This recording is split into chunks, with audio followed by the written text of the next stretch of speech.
Thanks for joining us for our first speaker series of spring quarter.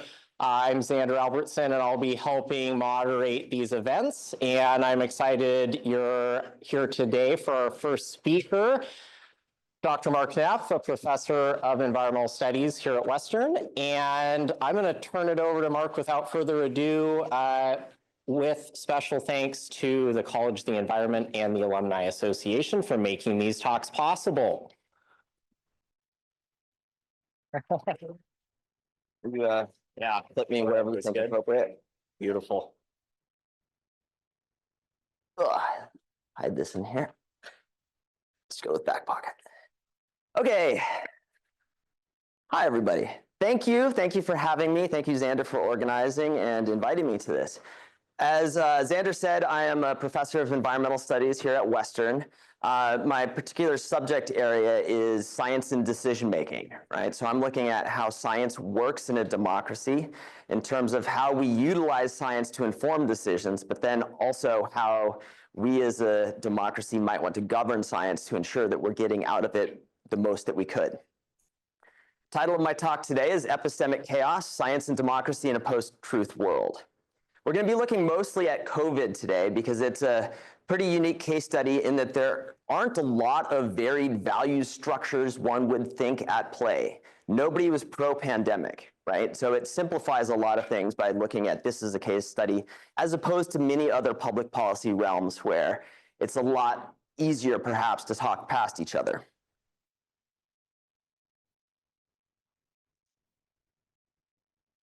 There we go. Okay, so I live here in Bellingham on the south side of town, and there are a lot of yard signs where people proudly display their politics. I'm going to pick at these signs a little bit in good humor, in good spirit, so please don't take offense if I say something about the yard signs and it looks a lot like a yard sign in your yard. Many people I love and care about and have known forever have these yard signs, right? So I'm picking at my own community as much as anything. So on the left, I'm sure everyone's seen a sign like this. We believe Black Lives Matter, no human is illegal, love is love, women's rights are human rights. And there, right in the midst of these progressive slogans, science is real. Okay, so science is real, so is Christianity. I don't think that's the sense in which the person who designed or the person who purchased this yard sign meant it, right? There's something else going on. I might assume that they are asserting their belief that some of their positions, maybe some of the scriptures are rooted in. I don't. That list there suggests there could be some conflation. And we'll see why. On the other side here, you see a yard sign that reminds us, though, that science really does matter to the world. Think back to the early days of the pandemic.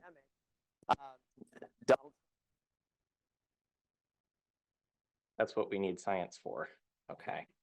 You want to try that? They promised me there are glitches every time. We're going to find several. Okay, we'll try this again. That sounds better. I hear myself better. Okay, Neil deGrasse Tyson tweeted out this tweet: Earth needs a virtual country, rationality with a one-line constitution. All policy shall be based on the weight of evidence. That sounds reassuring. Doesn't that feel good? Sound like it should feel good? So we're gonna explore some of these ideas by way of, I'm gonna have you take a test. So disobey Xander, pull out your phone. This is a quick test, should take only 3 minutes or so. Please don't overthink things because we don't want to spend too long on this because I like talking and an hour is short. Okay, I'm going to go ahead and get started just in the name of time here. What I'm going to do is I'm going to flip through the responses you all gave, and then we'll go back to the slideshow and we'll use some trustable resources to help us answer these questions. Okay, so 84% of you said COVID primary mechanism of spread is 83%, droplets of mucus. It's going down. And then a handful of you said aerosols. Where did COVID first emerge? 97% say Wuhan, and there are a couple of other individual responses there. True or false? The NIH-funded gain-of-function study at the Wuhan Institute of Virology project in which scientists grafted spike proteins that conveyed human pathogenicity, let's see if I can remember it, onto wild bat coronaviruses. We're getting some maybes, slightly fewer trues. Current best understanding of the origin of COVID is which of these? Transferred from a wild animal to humans at a live animal wet market. We don't know. 15% say laboratory leak. True or false? mRNA vaccines have been shown to cause vaginal bleeding, including in postmenopausal women who haven't menstruated in years. Pretty resounding false. So we're going to go through the actual information here to see what we can learn. This is a tweet from the World Health Organization several months into the coronavirus pandemic. A fact check. The hashtag coronavirus is mainly transmitted through droplets generated when an infected person coughs, sneezes, or speaks. To protect yourself, keep 1 meter distance from others. Disinfect surfaces frequently. Wash or rub your emojis. Avoid touching your cutesy emojis. Fact check, right? Like, look at the graphic here. Don't fall for misinformation. The virus that causes COVID-19 is mainly translated through droplets. We did that. These droplets are too heavy to hang in the air. They quickly fall on floors or surfaces. You can be infected by breathing in the virus if you are within 1 meter of a person who has COVID-19 or by touching contaminated surfaces and then touching your emojis. The World Health Organization and the CDC insisted, they were out policing this knowledge for over a year, that it was spread primarily through droplets. SARS-CoV-1, the original SARS virus, was known from the outset that it was transmitted by aerosols. Why they committed to this droplet thing, I don't have the information. Very quietly, a year later, they, without announcing it via press release, changed the language on their website. The World Health Organization did, and then shortly thereafter, the CDC followed suit. New language. The virus can also spread indoors in poorly ventilated and/or crowded indoor spaces where people tend to spend longer periods of time. This is because aerosols can remain suspended in the air or travel further than conversational distance. There was good evidence from the outset, and there are epidemiologists from the outset screaming at the top of their lungs that this is very likely spread via aerosols. World Health Organization and the CDC missed this, and that's why there were municipalities shutting down parks and beaches and outdoor spaces, which in retrospect would have been nice to know that that's where we should have been going. Instead, we put up sneeze guards indoors, and studies in retrospect demonstrate that those didn't reduce transmission, it changed transmission patterns. So bad policy resulted from bad science communication or bad science advice. Whether or not there was an evidence base for their claim that it was spread via droplets, they were wrong in the end. But this is a common thing with science, right? So we care deeply about things for which there are not yet firm answers. Science is a learning enterprise, meaning that what we think is true today, tomorrow scientists will question.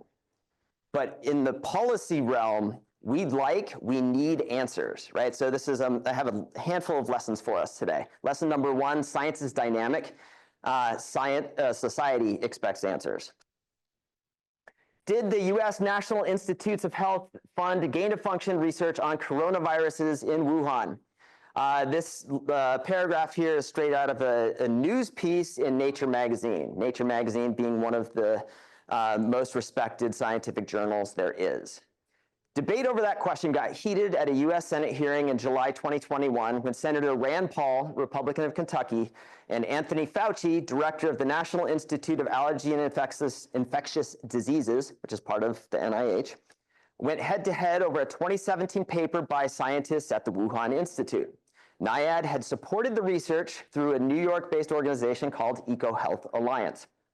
And it had done so at a time when, by US rule, funding for some gain-of-function science was barred.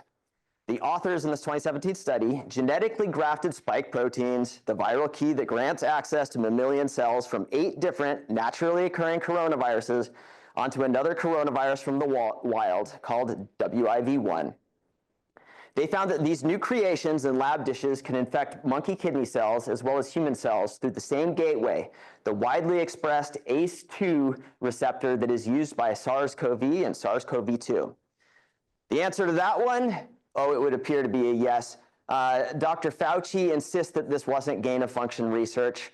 Other virologists say it looks like a duck, it quacks like a duck, it must be gain-of-function research.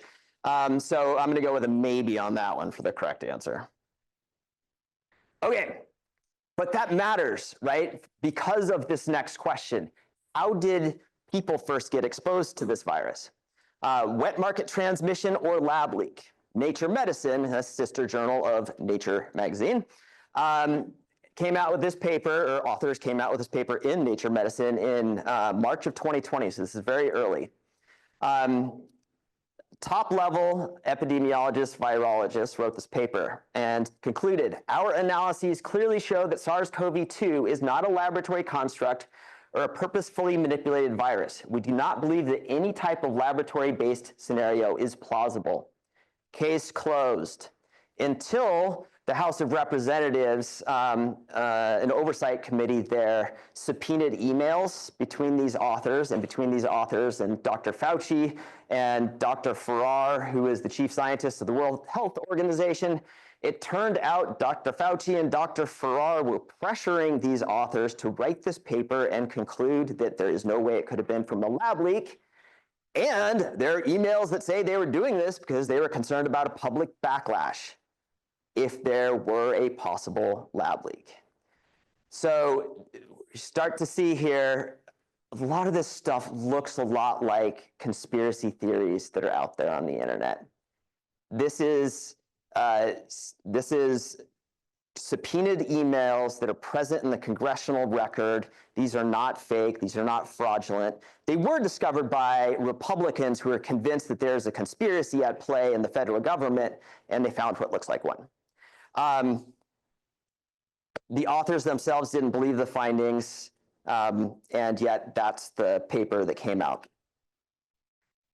The Biden administration, the CIA under the Biden administration launched an investigation to see if they could decide for themselves where this virus came from. And the new director under the Trump administration, the CIA, just a couple days ago declassified the study that resulted. The CIA under Biden, right, so this is previous administration, determined that it was most likely a laboratory leak from the laboratory that was doing gain-of-function research, albeit they said they have a low confidence in that finding. So we will never know. There is no way for science, to the best of my knowledge, to parse this out definitively one way or the other. And that's another one of our lessons here. There are several lessons here. Some of the information we most want from science is hard to get, right? We're not going to find out most likely where this comes from because it's in the past. There is not information for researchers to go and gather that would definitively answer one way or the other. This is just a hard question to answer, no matter how desperately we want to know the answer. Sometimes the things we want to know are unethical to study, right? Human toxicology, famously, we don't like to expose each other in experiments to toxicants to see what happens. And sometimes, and this is the other lesson here, sometimes what we want to know is dangerous information. The research is dangerous. That's the gain-of-function research. Some virologists will tell you we have to do gain-of-function research. We have to make viruses that are of the sort that could naturally evolve so that we can be prepared if and when they do evolve. But there are laboratory leaks. They are not super rare events. There are like lots of cases we can talk about if you're interested of laboratory leaks of diseases that happen around the world, in the United States, China, elsewhere, right? So that is dangerous information. which is not to say it is not important information, right? There are a lot of interesting questions to ask there. And for that third one, final one, I don't know if it's third, crazy suggestion about mRNA vaccinations and menstruation. This comes from one of the craziest conspiracy theory websites you will find, davidick.com. COVID fake vaccines do cause unexpected vaginal bleeding in women, even if they haven't menstruated in years, complete with a meme there. But davidick.com got it from Nature again. COVID vaccines linked to unexpected vaginal bleeding. Lesson number 3. When the vaccines came out, there was very little experience with those vaccines, right? We had never before made vaccines to coronavirus, to this particular coronavirus, so it's new in that way. But also the mRNA technology was new. The world needed the vaccines.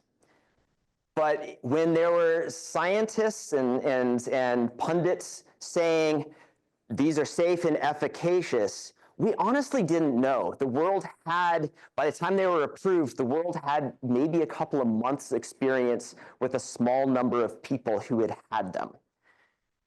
Should we have pursued them? Absolutely. I rushed to the front of the line as soon as I could, right? But we did not know.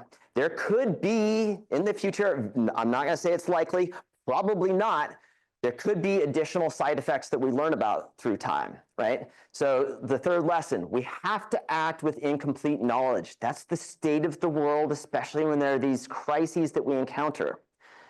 And there are dangers during those moments to asserting that we do have complete knowledge. And we'll get to that. So I was poking at the progressive yard signs. Now it's time to poke at the other end of the political spectrum. Early on in the pandemic, I grabbed this image on the left from one of the anti-masking websites, because yes, that's a thing. It says, follow the science, unmask the kids.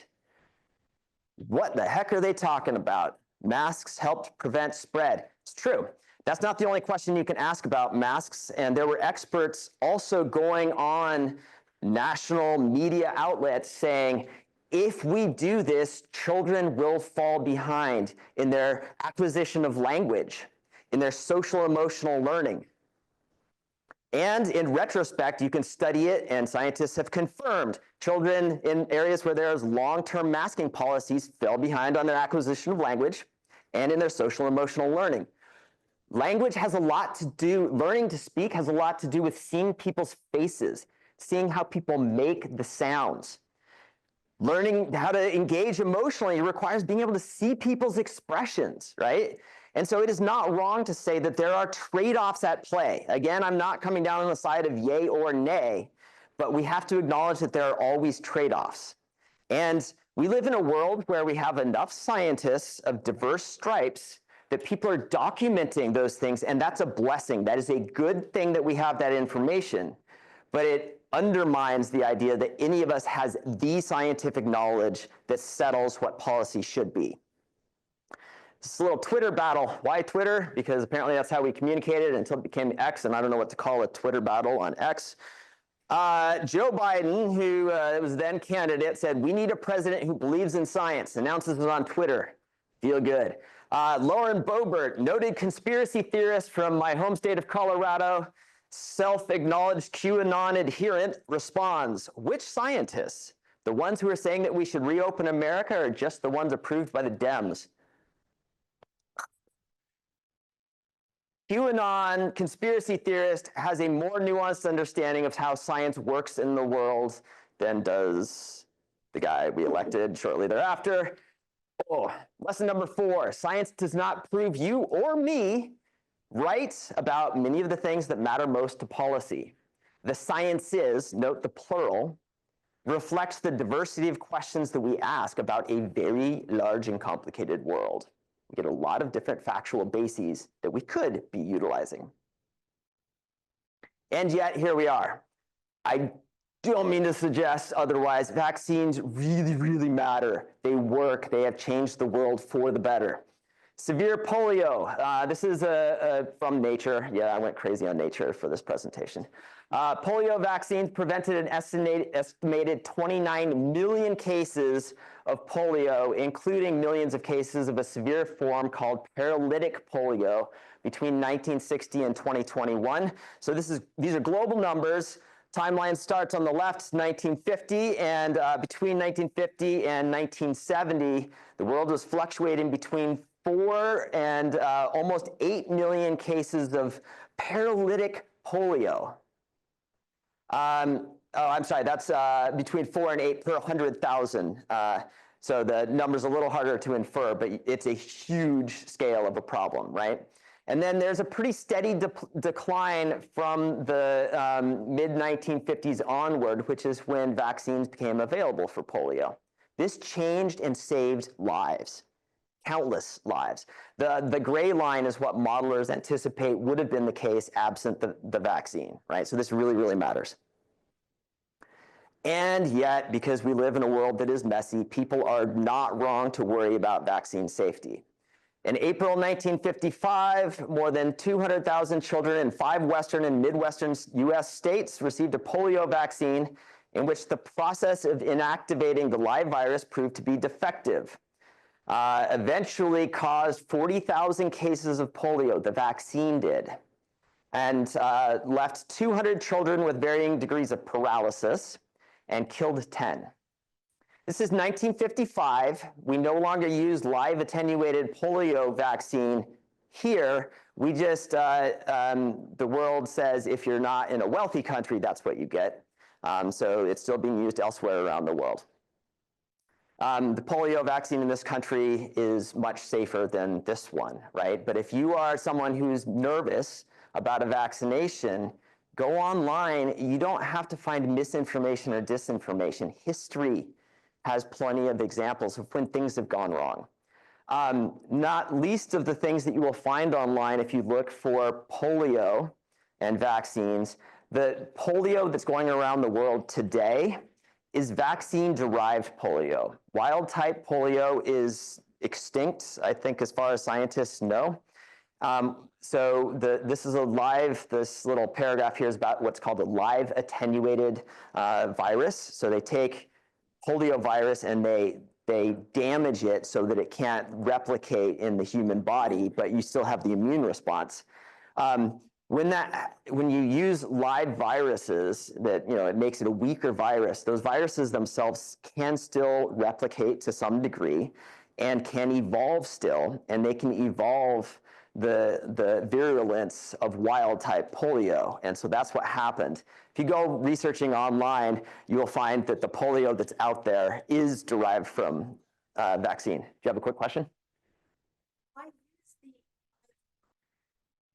Yeah, so the question is, why use the live virus? In 1955, that was the option. That's what we knew how to do.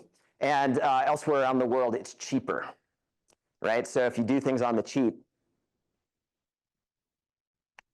vaccines work. Here's measles, right? So this graph goes from 1950 to 2020 on the far right. Measles cases in the United States. We're vacillating between 300,000 and almost 800,000 cases a year in the 1950s. And then in the early 1960s, early to mid 1960s, when the vaccine was licensed, huge drop off, right? And you've all been seeing the news, though, that it's not gone. There are still sporadic cases in the United States. It usually starts when someone travels around the world. But then people come home to communities where vaccination rates are lower, and you get epidemics, like localized epidemics like the one that's currently happening in Texas and New Mexico. So this is an NPR story from just a handful of days ago. There have now been, I believe, a couple of deaths of children in Texas because the community has a low vaccination rate there. So lesson number 5, we collectively need what science offers, and condescension backfires, right? If we mock the people who aren't going out and getting vaccines for being backward or for being anti-vaxxers, that is not a way of bringing people into the fold, because they will just go online. They're all enlightenment creatures. We are all enlightenment creatures. We'll get to that in just a second. And so when people go online to learn, yes, there is misinformation and disinformation out there, but there's also legitimate information that is complicated. Not every intervention has been perfect, and there's good, legitimate information out there about mistakes that have happened. Public resistance to vaccine has actually, and we can get to this if we want to in Q&A, it has improved vaccine compositions. It's improved their safety. Right? So people asking hard questions is how we get better science. It is also how we get improved technologies through time. So questioning is not inherently bad. And lest we go judging those who are making different decisions, I don't think there's a parent out there who doesn't want what is best for the kid. And we're trying to navigate a complicated world. So if you want to bring people in the fold, don't push them away with condescension. Okay, I said we're all enlightenment creatures, and that's part of this dynamic. What is enlightenment? Well, luckily Immanuel Kant, father of the Enlightenment, told us in an essay called What is Enlightenment in 1784. This is the first paragraph from that essay. Keep in mind, he is a philosopher, so he gets to make up words. Enlightenment is man's emergence from his self-imposed nonage. There's the non-word. Nonage is the inability to use one's own understanding without another's guidance. This nonage is self-imposed if its cause lies not in lack of understanding, but in indecision and lack of courage to use one's own mind without another's guidance. Dare to know. I'm not going to pronounce the Latin here, because no. Have the courage to use your own understanding is therefore the motto of the Enlightenment. Basically, do your own research. This is René Descartes, who is the father of Cartesian geometry and vivisection, and apparently mullets, to judge by this picture. For since God has given each of us a certain light by which to distinguish the true from the false, I should not believe I ought be content for a single moment with the opinions of others. Do your own research. Or we can go with Richard Feynman. Science is the belief in the ignorance of experts. He's a Nobel Prize winner who brought us quantum physics, quantum mechanics. No slouch. Carl Sagan is an astrophysicist, science popularizer of a previous generation, from when I was a kid and when my parents were doing their thing. Arguments from authority carry little weight. Authorities have made mistakes in the past. They will do so again in the future. Perhaps a better way to say it is that in science, there are no authorities. At most, there are experts. Do your own research. Or go with the philosopher king himself, MC Hammer. This is a Twitter battle because that is how we communicate.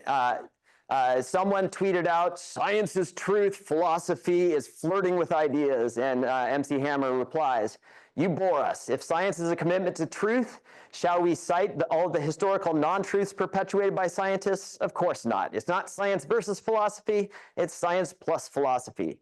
Elevate your thinking and your consciousness. When you measure, include the measure." So whether you're getting your philosophy of science from any of these people, or if we're going straight to the QAnon shaman, advice is the same, right? They're all saying, do your own research. Don't trust the experts when they claim to know what's up. That is how you do science, according to the progenitors of the scientific method, and it is how you navigate our world according to conspiracy theorists. Lesson number 6, science is about organized skepticism. Good science education teaches skepticism. Conspiracy mongering is about skepticism. We have a bizarre and uncomfortable relationship with science in decision making, and we often simplify it to there's misinformation and disinformation out there, and we are selling the challenge short if that's what we think the problem is. Trust in government. So this is from the Pew Research Center, does studies regularly through time to understand people's opinions on a wide range of ideas. I'm going to show you a couple of these slides. This is people's trust in government. The percentage of people, 2 lines here, Republican, lean Republican is red, Democrat, lean Democrat is blue.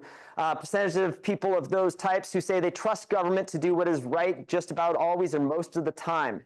So the 1960s to early 1970-ish, it's between 60 and 80%, regardless of party affiliation, who says they trust the government to do right most of the time. This is the civil rights era. This is the era of political assassination.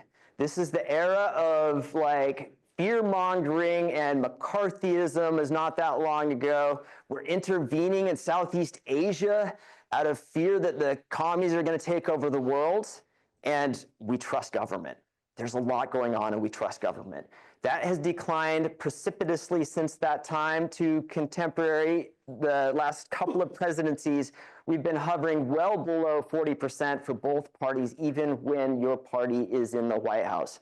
So we do not trust the people we are charging in a democracy, the people we are electing to make decisions on our behalf. Contrast that with this. This is a figure depicting through time the percentage of adults who say they have not just confidence, but a great deal of confidence. This is the highest category that they ask in each of these institutions. Top is the military. Second, steady at 40+%. That's 44% at this last measured moment. 44% of people in this country say they have a great deal of confidence in the scientific community, and that is durable during this whole time period when we don't trust our government. So what the heck is going on here? I think it might have something to do with the fact that we are telling people that if you go do your own research, you can find good, reliable, factual bases for policy that can inform policy, right? This is the rhetoric of Neil deGrasse Tyson, and this is the rhetoric of all of those philosophers of science we talked about. So people think their factual understandings of the world justify their policy positions, and they're looking at a government who isn't doing what they think is appropriate. So that's my next lesson here. Trust in science is bizarrely durable. We don't nudge it. And it's our democracy that we have to worry about, right? So we think we have the correct answers, and we think our government isn't doing that which we know is right. Okay, we're going to jump venues a little bit. We're jumping into the EPA as they're trying to make decisions regulating. This is a regulatory process for atrazine, which is an herbicide used largely in corn agriculture, right? So the Federal Insecticide, Fungicide, Rodenticide Act, that's FIFRA there, says, hey, EPA, you have to decide which compounds are sufficiently safe for use in agriculture and which ones are too unsafe to be allowed for that purpose. And so to inform those decisions, the EPA convenes what are called science advisory panels. So these are groups of the top scientists who are active in this area of research, and they convene every few years to keep current with the scientific understanding about the pesticides that they're regulating. And in 2012, the EPA Science Advisory Panel met to look at the current information on atrazine, and they came up with this statement. The panel noted that there will always be advances in science to improve understanding of these issues. As questions arise from previous studies, and as published papers focus on the remaining questions, there should be a point in time when there are enough answers to determine the range of atrazine concentrations that may or may not cause effect across amphibians, right? So if we do enough research, we'll figure out like how much atrazine is too much, and then we'll be able to make an easy decision, right? And we'll just keep doing the science. Yeah. Syngenta, the company that manufactures atrazine, said, you're looking at individual frog species in your studies. So we're going to tell you what science needs to be done for us to accept a regulatory decision. Higher tier risk assessments need to be conducted in order to refine risk estimates by more accurately reflecting environmental relevance and realism. I'm going to speed read a little bit of this to give you the gist of what's going on. So these are the things that this company says you need to do for there to be an adequate scientific basis to regulate atrazine. Clarifying local registered use patterns for pesticide uses that are proximal to the species. Critical evaluation of study quality concerning exposure data and existing endpoints. Incorporation of more realistic and representative exposure scenarios, including receiving environments. Incorporation of more realistic exposure assumptions in regulator models. Incorporations of monitoring data. collation of crop field identity, field dimensions, field coordinates, and locations of endangered species and habitat for use in geospatial proximity analyses, biological considerations including life, history characteristics, dietary, habitat requirements, foraging behavior, reproduction and migratory timing, obligate relationships, and other species-specific biological data. On and on and on, for 22 pages.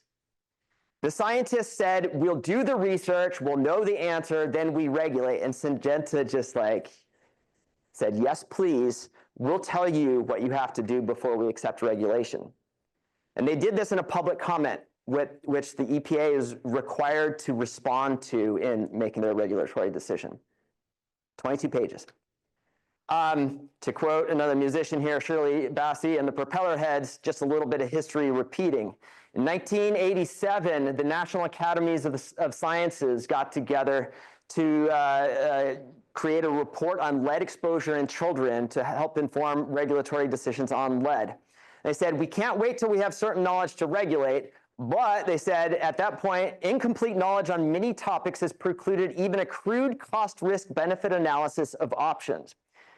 The Reagan administration requires that all regulatory decisions in the United States undergo a cost-benefit analysis. The scientists of the National Academy of Sciences says we can't even get started with that project because too much is unknown. And they came up with a 9-page list of scientific questions that remain. I'm going to save you the pain of reading through it. You can basically go through the Syngenta comment, do a find or replace, atrazine for lead. It is quite literally the same language. It is a wish list of like, wouldn't it be cool to know all these things? It would be cool. That leads us to lesson number 8. Scientists like asking questions. They are very good at enumerating uncertainties. The more questions we ask, the uncertainties grow. They don't go away. We ask finer and finer and more nuanced questions. And that dynamic impedes decisions, especially in our litigious society where we expect black and white answers that hold up in court. That's a shame. This is a quote from a guy by the name of Vitruvius from 14 BCE, before Common Era. So we're talking over 2,000 years ago. The lead receives the current of air. The fumes from it occupy the members of the body, and burning them thereupon rob the limbs of the virtues of the blood. Therefore, it seems that water should not be brought in lead pipes if we desire it to be wholesome. 2,000 years ago, this guy who is influential in architecture in Rome said, hey guys, we shouldn't use lead pipes. It's not good for us. When you go out in our university, please do be careful which drinking fountains you drink from, because our pipes are full of lead. So these are the lessons. Thank you all for humoring my cranky rants, and I look forward to questions.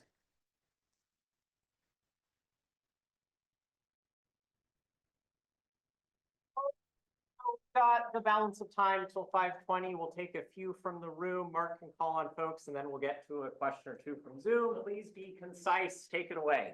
Gary.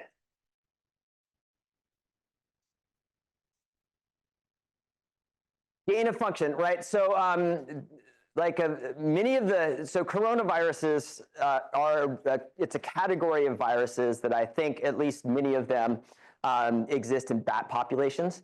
Right? And most of those coronaviruses you and I couldn't catch because they are specific to bat physiology, right? Bat immune systems, et cetera. Gain of function research would be like in a laboratory giving those viruses characteristics that would make humans vulnerable to it. Right? So that's one version of gain of function, but you could give a virus or a bacterium another any number of qualities. You could tweak the genetic structure, et cetera, that in ways that maybe evolution would do in the future. And the idea is we can study a virus before humans have been exposed to it, so that you could even have a vaccine in your back pocket in case, is the idea.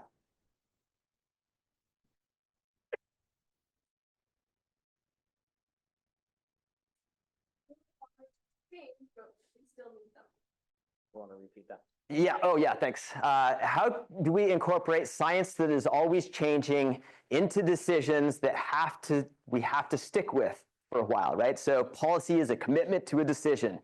We need to make decisions, we need to act, and science is always dynamic.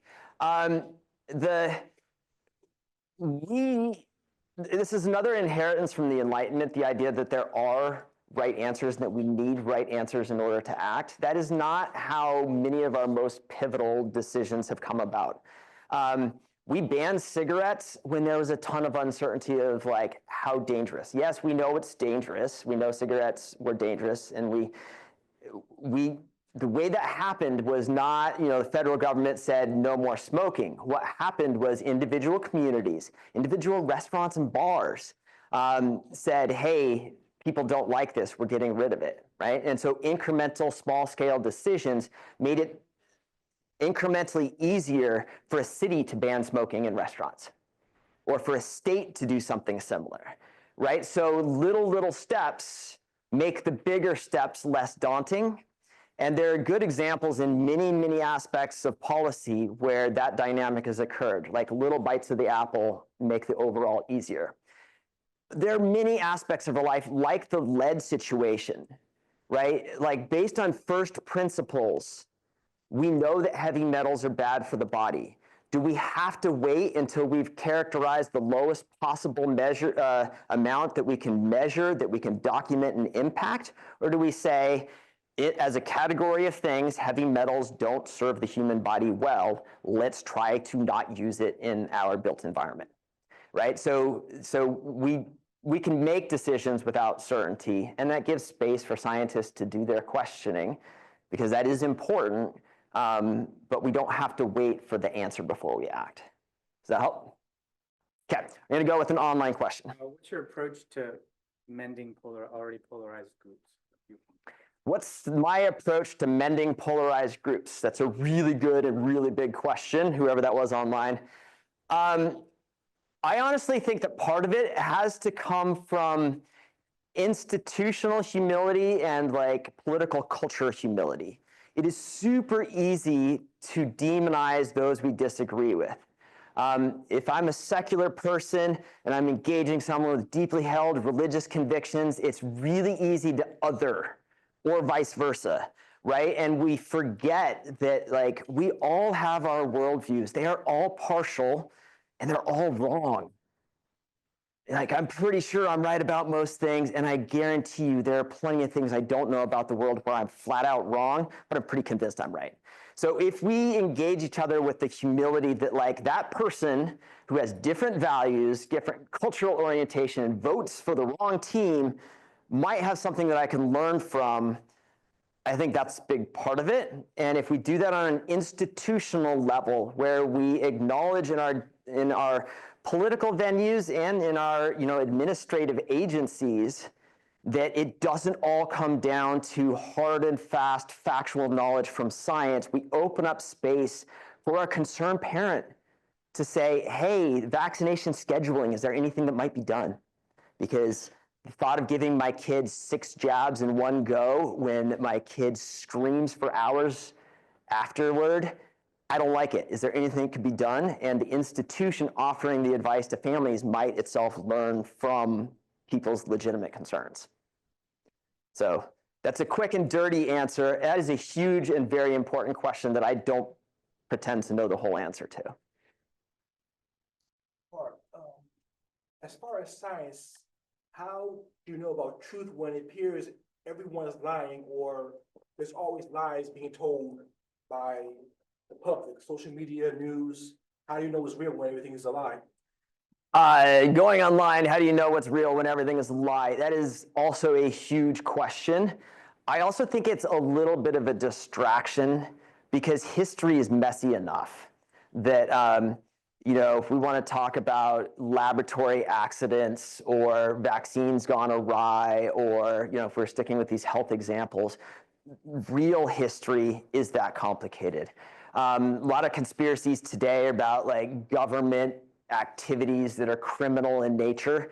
You don't have to go far into history where like Congress has held hearings demonstrating that, yeah, during the Cold War, the US federal government did everything that people are conspiracizing about today and worse, right? So I think the misinformation, disinformation thing is a little bit of a distraction from a bigger problem, and that is that we're excessively obsessed with getting facts right because we think our policy preferences, our values orientations are the factually correct ones. And we argue with each other on that level instead of engaging that like, oh, you sit in a different place in the world. Your wants and needs and concerns are different. And approaching that dynamic with more humility. So there's a lot of mis and disinformation out there, but there's also, the world is sufficiently messy that like, I see it as a related problem. Say that you should trust that science is durable, but also question it. So my question is, what's the extent that we should question it? So this is like, yeah. So I said science is durable, but that we should question it, right? So the scientific method, as given to us by our stand-ins for the Enlightenment, or go read your chemistry textbook. The scientific method is organized skepticism. It is a learning enterprise because nothing is sacred, right? We used to have weird ideas of like the Earth being the center of the universe, right? And the scientific method allows us to question that, and that is the virtue of science. At some point, though, like we have to teach critical thinking. We have to teach criticism. And we have to have the structures of decision making that inspire trust, such that we can let the people with legitimate expertise, give them some leeway to do the best of what they know. So for that to happen, those people, those institutions, those processes have to be trustworthy also, right? Like I don't advise, let's just all go trust the federal government on everything they want to do. I have good examples of like misinformation coming from the CDC and the World Health Organization. It's a really slippery slope, right? And I think it's incremental improvements. Like as we have institutions that are more humble in how they talk about what we know and what we don't know, it might be easier for the rest of us to trust those institutions. When the World Health Organization quietly changes their messaging without acknowledging any error, that does not inspire trust, right? So they needed from the outset to say, there's a lot we don't know about this brand new virus. Here's the best knowledge we have today. You can trust us to convey when we have different knowledge in the future. And that would have inspired trust, and that would have allowed me to like back off a little bit in terms of my organized skepticism. Yeah, okay, I'm getting that. The gong. So it's 5:20. Out of respect for everybody's time, we'll call it there for the public talk, but feel free to come chat with Mark if you like, and we'll see you next week. Thanks, everybody. Thanks.